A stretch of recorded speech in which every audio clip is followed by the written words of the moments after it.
Pronto, aí, pessoal? Fazer silêncio, virar para frente, prestar atenção aqui.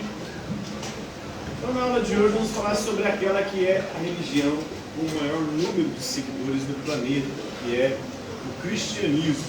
O cristianismo tem mais de 2 bilhões de fiéis.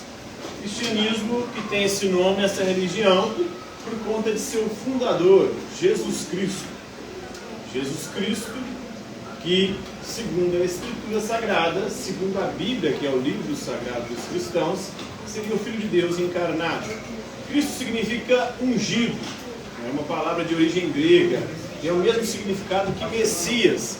Messias é do hebraico, e no hebraico, Messias também é ungido. Jesus vem do hebraico, Yeshua, que significa Deus salva. Então Jesus é a salvação de Deus para a humanidade, segundo os cristãos. E Jesus também foi denominado nos evangelhos de Emanuel. Emanuel significa Deus conosco. Ou seja, Deus se encarnou e habitou no meio de nós na pessoa de Jesus. Então, como eu disse, os cristãos têm um livro sagrado que é a Bíblia. Bíblia é uma palavra de origem grega, vem de biblos, que significa livros. Ou seja, a Bíblia é um conjunto de livros. Para os católicos são quantos livros, vocês sabem? 73, né? E para os evangélicos, protestantes? 66, isso aí. A Bíblia é dividida de que forma? Antigo e Novo Testamento, é dividido também em capítulos e versículos. O Antigo Testamento tem quantos livros?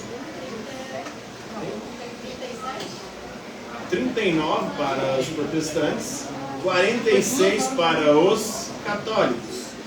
O imbróglio está que os católicos admitem 7 livros a mais, que seriam livros escritos em grego, e que os judeus não admitiam como livros revelados, seriam livros deuterocanônicos ou livros apócrifos, escritos posteriormente. Eles só admitiam como revelado os livros escritos em hebraico ou aramaico, que era a língua do povo de Deus. Mas os católicos aceitaram porque o Novo Testamento, quantos livros tem o Novo Testamento? 27. Tanto para católicos quanto para protestantes evangélicos. O Novo Testamento, todo ele, os originais, foram escritos em grego, porque na época existiam 2 línguas que eram quase línguas universais, pelo menos universal naquela região, que era o grego e o latim. Vai ser traduzido a Bíblia para o latim somente no século IV. São Jerônimo, santo da Igreja Católica, foi responsável por fazer essa tradução. Depois, com a Reforma Protestante, eles não vão aceitar esse cânone de livros sagrados. Os católicos, Lutero e depois outros reformadores, vão preferir o cânone do Antigo Testamento dos judeus. Então, esse é o livro sagrado dos cristãos. A Bíblia, assim, ele é dividido. E o Novo Testamento, que tem 27 livros, ele começa com os evangelhos. O que significa evangelho? Vocês sabem? O evangelho significa boa nova ou boa notícia. Qual que é a boa nova ou a boa notícia que os evangelhos vêm trazer?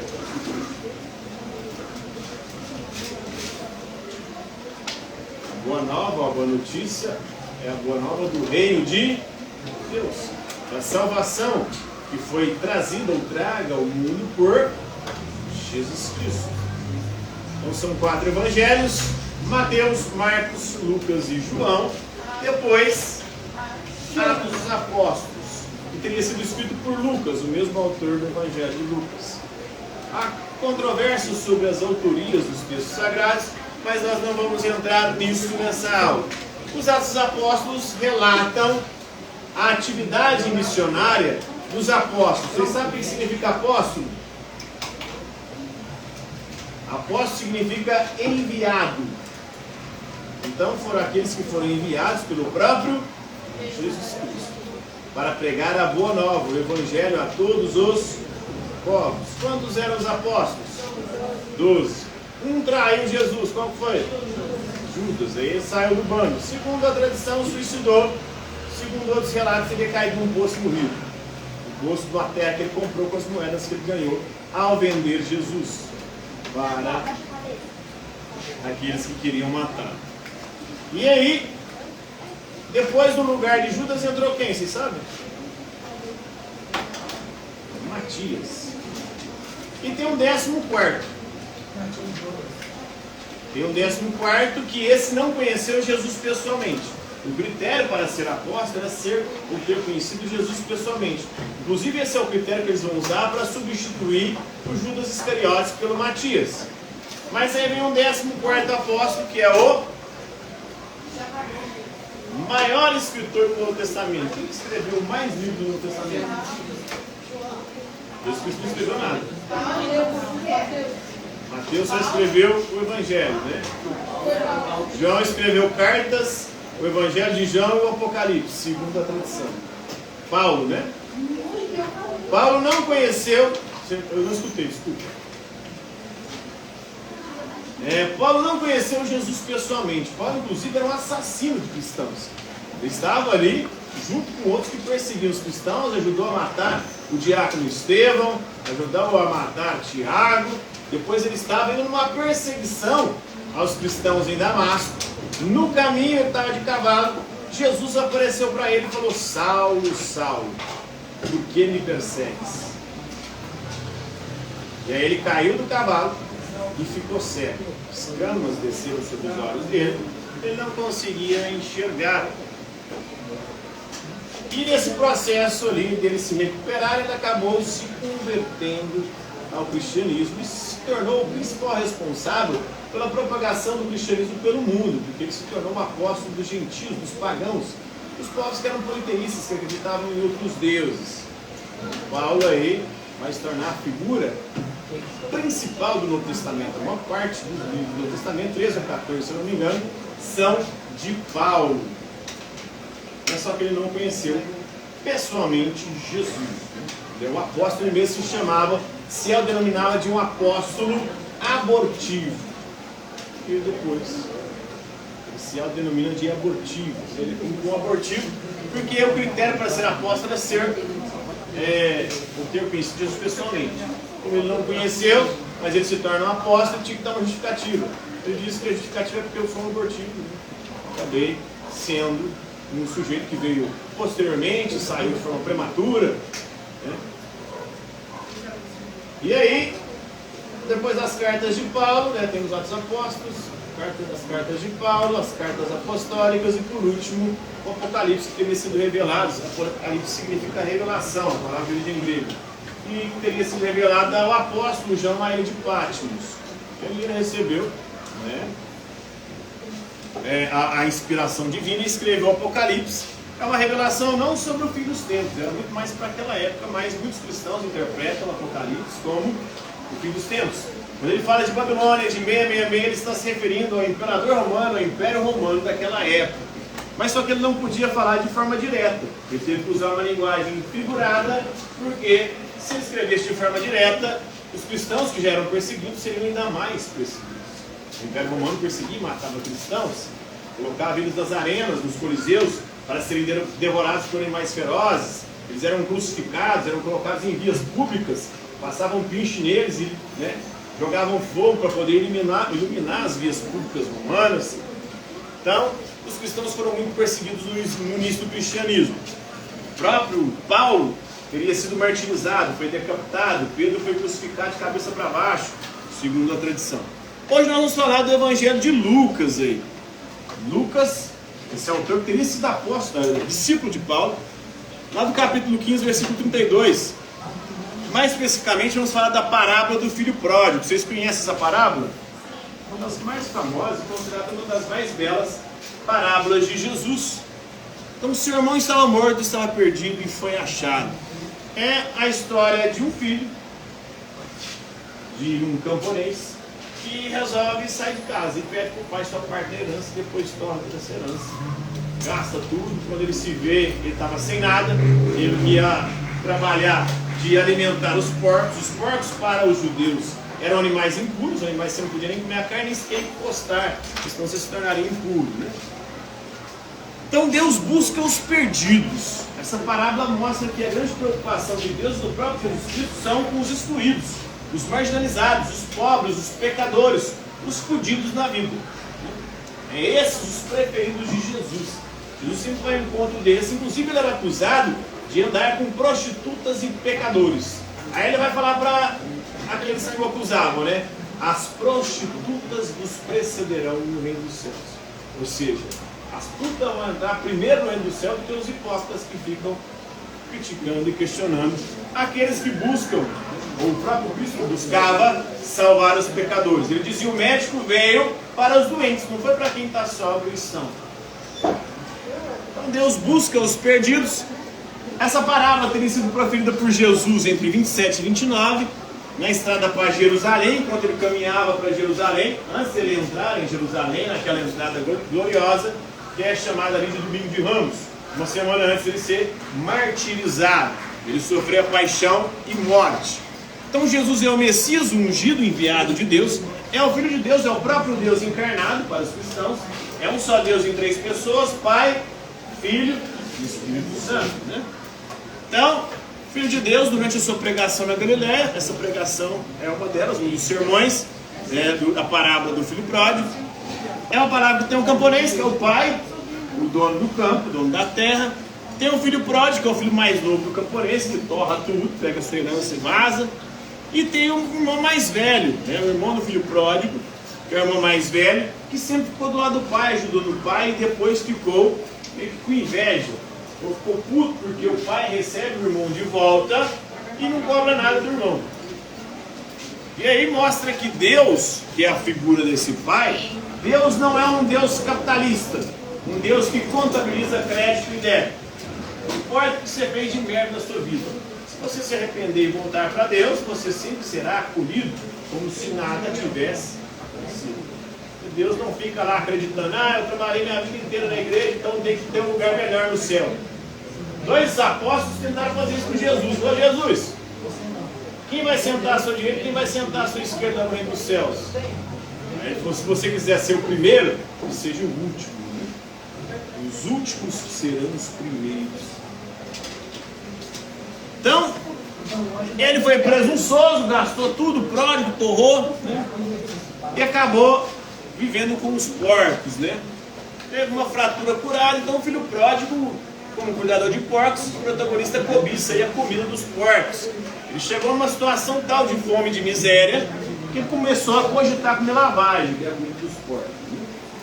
O filho mais novo deixou a família, que é um ato aí que simboliza abandonar a Deus, é o pecador que escolhe o pecado e esquece de Deus.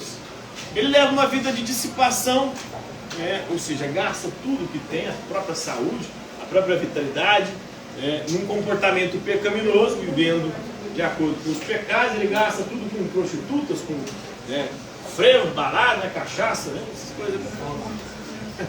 Só de cachaça, sim. A fome atinge a região, fazendo paralelo aí com a sua aridez espiritual. Então, quando ele se afasta de Deus, ele vive a aridez espiritual, porque a graça de Deus já não mais consegue alcançá-lo, porque ele preferiu viver por sua própria conta e risco. Então ele retorna para casa como um pecador voltando para Deus. Essa história revela aí que nunca é tarde demais para se arrepender e ser perdoado. Então, por isso é considerada uma das histórias mais belas, porque mostra que Deus é amor, Deus é perdão, Deus é misericórdia. Deus não é esse Deus que pregam por aí, um Deus vingativo, que quer a morte do pecador. A própria Escritura diz: Deus não quer a morte do pecador. Deus quer que o pecador se arrependa e viva. Mas tem gente que diz que o pecador tem que morrer, acredita que o pecador tem que ser castigado, que a pessoa que está numa situação de miséria, pobreza, é culpa de Deus, que Deus não abençoa a vida daquela pessoa porque ela é pecadora.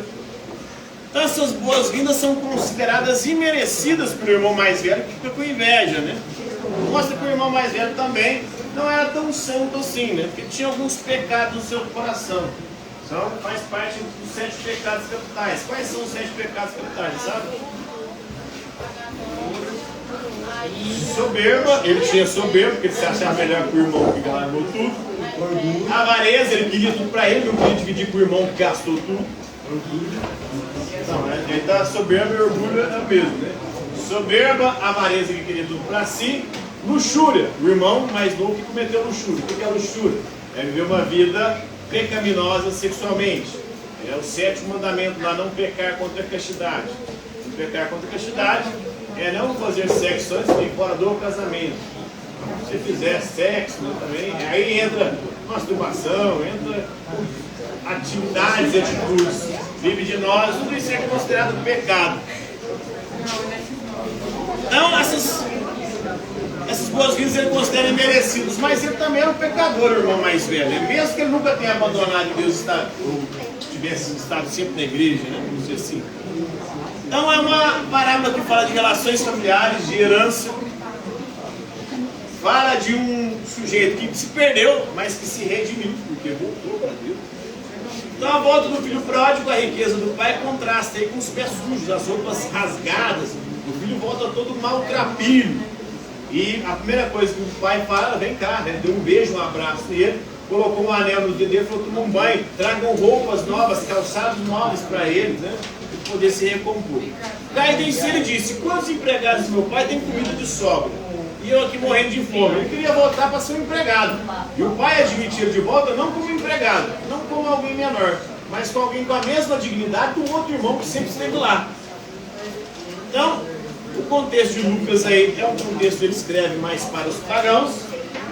Então, muitas referências aqui. Os pagãos não entendiam, por exemplo, a comer a carne de porcos, né? Ou lidar com porcos, que para os judeus era algo inadmissível. Então é uma parábola que fala de alguém que se perdeu, mas que acabou se encontrando em Deus.